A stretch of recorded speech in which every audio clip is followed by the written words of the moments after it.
All right, there's two words I just want to define before I read about the Bill Gates and Melinda Gates Foundation. The first is, what is a consent decree? A consent decree is an agreement or settlement that resolves a dispute between two parties without admission of guilt in a criminal case or liability in a civil case, and most often refers to a type of settlement in the United States. The defendant and the plaintiff ask the court to enter into the agreement, and the court maintains supervision over their implementation of the decree in monetary exchanges or restructured interactions between the parties. The Sherman Act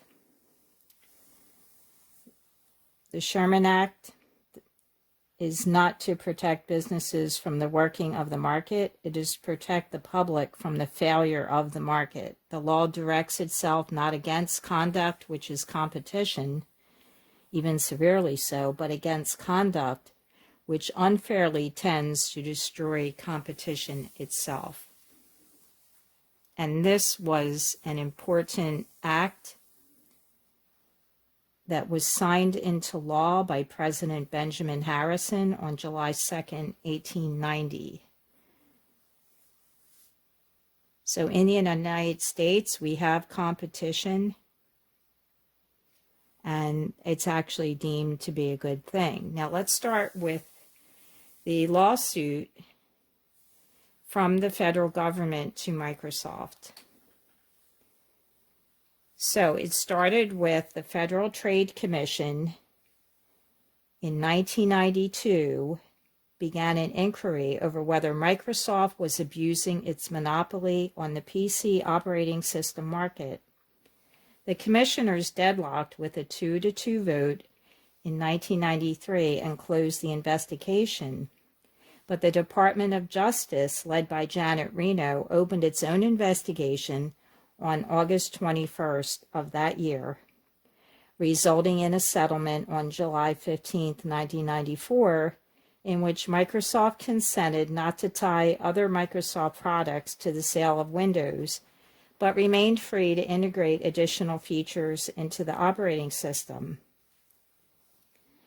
In the years that followed, Microsoft insisted that Internet Explorer was not a product but a feature which it was allowed to add to Windows, although the Department of Justice did not agree with this definition. So let me show you the Bill and Melinda Gates Foundation. This is a press release. Bill and Melinda Gates announced a $100 million gift to establish the Bill and Melinda Gates Children's Vaccine Program. Bill and Melinda Gates today announced the establishment of the Bill and Melinda Gates Children's Vaccine Program to accelerate access to new vaccines for children in developing nations. The goal of the $100 million program is to significantly reduce the time it currently takes for vaccines to reach children living in poor countries. Let me scroll down to the bottom of the page. And right here, the copyright is 1999 to 2019, Bill and Melinda Gates Foundation, all rights reserved. So it shows that the foundation was created on or about 1999, and the government was on the case of Microsoft in 1992, where the settlement happened in 94. But what happened was Janet Reno took it even further. They wanted another investigation, and there was actually a lawsuit, and I'll go to the top of Wikipedia. United States versus Microsoft Corporation. It's a noted American antitrust law case in which the United States government accused Microsoft of illegally maintaining its monopoly position in the PC market, primarily through the legal and technical restrictions it put on the abilities of PC manufacturers and users of uninstalled Internet Explorer and use other programs such as Netscape and Java. At trial, the district court ruled that Microsoft's actions constituted unlawful monopolization under Section 2 of the Sherman Antitrust Act of 1890, which I just showed you in the beginning. And the U.S. Court of Appeals for the D.C. Circuit affirmed most of the district court's judgment.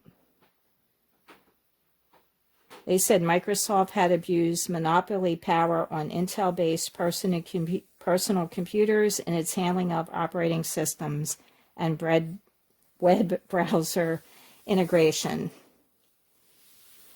Okay, the issue central to the case was whether Microsoft was allowed to bundle its flagship Internet Explorer with its Windows operating system. So that's the main gist of the case. Was Internet Explorer a product or a feature? So let me go back to the end. I'm going to show you what happened. May 18th, 1998, the suit began with the Department of Justice and the Attorneys General of 20 U.S. states and the District of Columbia suing Microsoft for illegally thwarting competition, the Sherman Act, in order to protect and extend its software monopoly.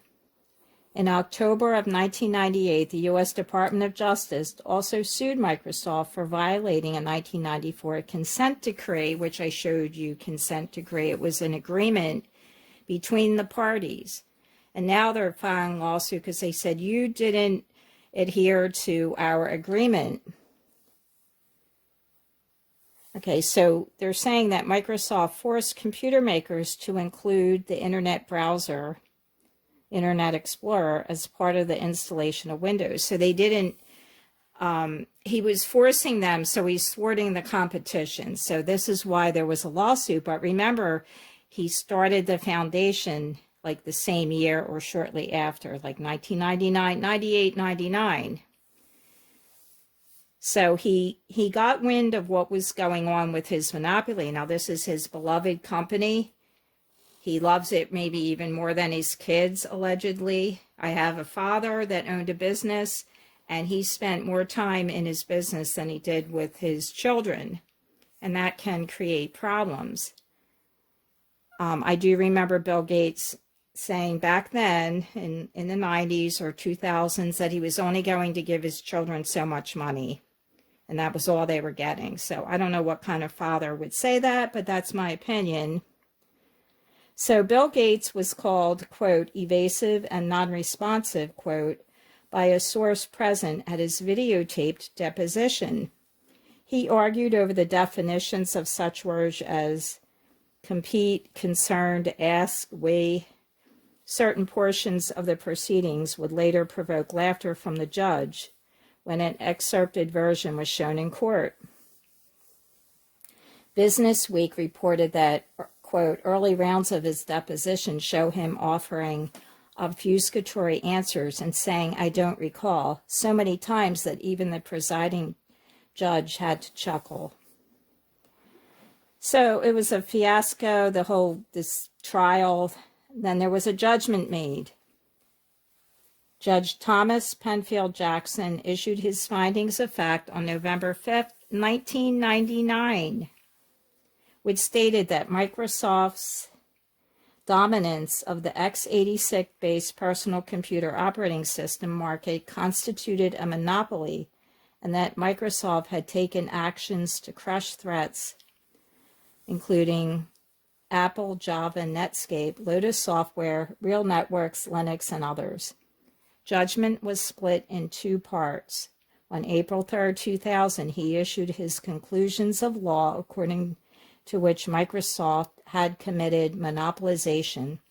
That's against the law, being a monopoly. So there was a finding. This is a fact. This is a judgment as a result of the lawsuit.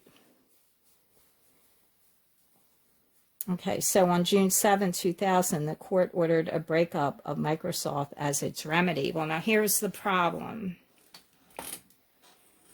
They were going to split Microsoft, his beloved, Bill Gates' beloved company.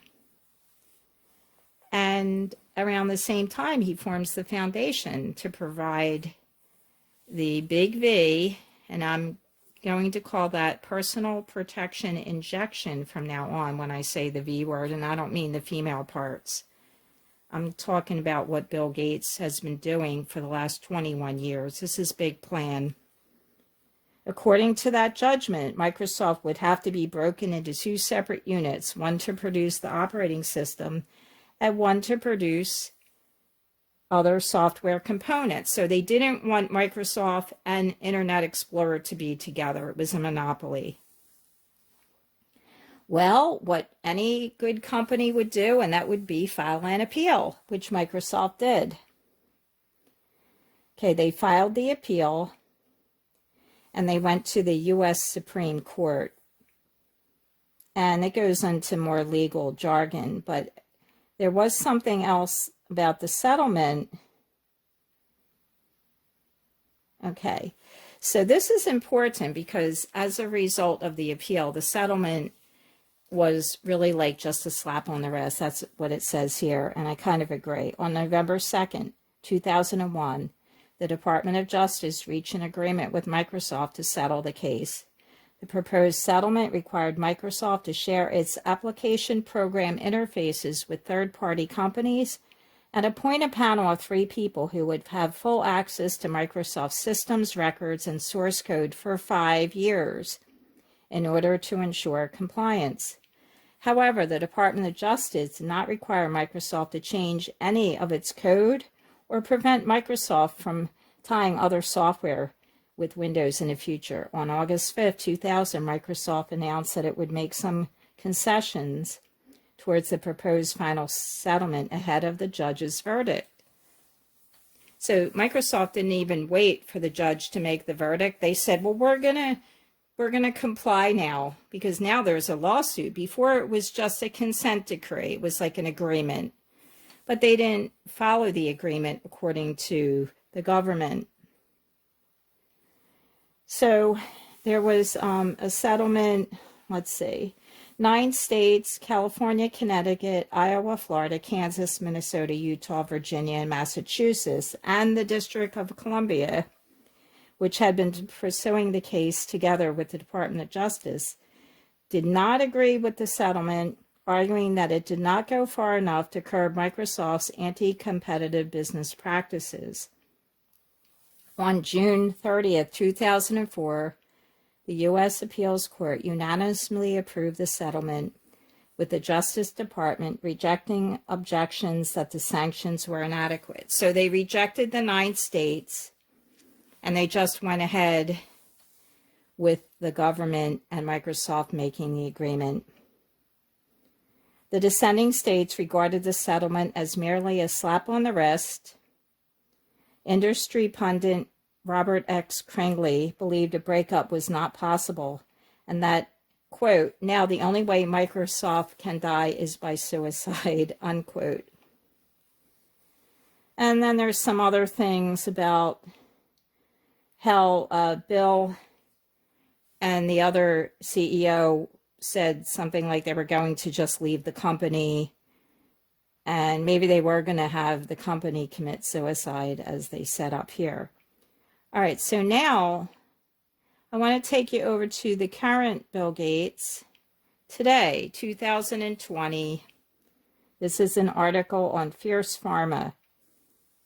Bill Gates is able and willing to lose big money funding factories for COVID-19 PPIs, personal protection injections. Bill Gates said his foundation plans to spend billions of dollars on factories for potential novel coronavirus vaccines, even though most won't pan out. And here's what the article says. I'll just read you a few paragraphs. Wealthy individuals typically don't set out to waste billions of dollars. But amid the COVID-19 pandemic, that's exactly what Bill Gates is willing to do. Yeah, my opinion, okay, willing to do, because they only gave him a slap on the wrist, 20 some years ago, or I'm sorry, less than 20. So 2004 was the settlement. So, you know, like 16 years ago, he got a slap on the wrist. His company wasn't broken up, and all he had to do was say, we'll allow other companies to put their browsers in, but we're still going to have our browser. Still a monopoly, but, you know, he had, I guess, good lawyers. They settled with the government. Let me read on this article. Through the Bill and Melinda Gates Foundation, the billionaire Microsoft founder and philanthropist plans to help fund factories for 7 promising vaccines, even before seeing conclusive data. Now, we know that when a drug or anything, you know, offered to the public through pharmacies usually takes years of research to make sure it's safe. All of a sudden, after a couple months, we're having a new PPI for us to help protect against this new pandemic. Okay, so he's going to help fund the factories for the 7 promising PPIs, even before seeing conclusive data. That's despite the fact that 2 of the programs at most will make it through to final development and deployment, he said on The Daily Show with Trevor Noah. Why? The world can't wait for traditional vaccine deployment timelines, so the foundation aims to help scale up manufacturing during testing instead of after. So I also read this morning that it's going to be tested at the University of Pennsylvania, right in my hometown of Philadelphia. So I wanted to show you this because some of the viewers, you know, were born in 94 or 2008, and they're not aware that Bill Gates has a monopoly and he was sued by the government. But isn't it interesting that he creates the foundation as a way, either a plan or a payback to the government for not breaking up his beloved company? And that's his thing. I mean, when you create anything, if you create a business, if you create artwork, that's near and dear to you. And here is Bill Gates, who is not a doctor, but he's giving us medical advice and helping fund something that is not really up his alley. He's a computer nerd that allegedly was kicked out of Harvard for gambling or whatever his problem was. He's now a billionaire, the richest man in the world, and obviously the most influential. So I wanted to bring that story to you because, in my opinion, Bill Gates paid back the government somehow. There was some kind of plan. He got wind of this in 94, created his foundation in 1999, and now 21 years later, he's had the foundation for that long, but presently he wants to create some factories for the PPIs. So there's our guy, Bill Gates, who's not a doctor, who has no medical training, who shouldn't even be in the medical field, in my opinion. So I hope this was informative to you. I hope you'll take a look at all the links I leave, and you can read the entire article about the lawsuit on Wikipedia. You can look at the press release, and you can, of course, research current events and see how this guy here, who's just a computer nerd, is determining our future. So thanks, guys, for watching. Thank you to all the new subscribers. I really appreciate it. Take a minute and just give me a thumbs up. It helps other people find the video. It helps me create more videos for you guys so that we can keep up on these current events. And I really appreciate it again. I love you all. See you next time.